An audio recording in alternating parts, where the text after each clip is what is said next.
اس وقت دنیا کے اندر سب سے بڑی انویسٹمنٹ جس بات پہ ہو رہی ہے وہ گندی اور غلیظ فلموں پہ ہو رہی ہے.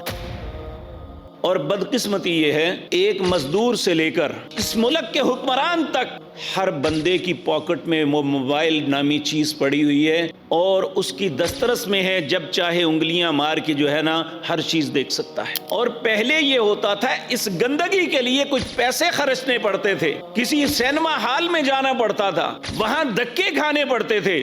اب میری چارپائی پہ سب کچھ. یہ بے حیائی میرے گھر تک پہنچ گئی. اور جتنا بڑا فتنہ ہے اتنا زیادہ زور سے اس سے بچنا پڑتا ہے. آپ دیکھیں نا, یہ گیند آتی ہے, جتنی تیزی سے آتی ہے اتنی سخت جان لڑا کے اسے پکڑنا پڑتا ہے. اسی طرح یہ بہت بڑا اس وقت فتنہ ہے جو لوگوں کے دلوں میں ہر جگہ اس کے دماغ کے اندر ہر وقت بے حیائی پڑی, کیونکہ اس کی آنکھ خیانت کر رہی ہے.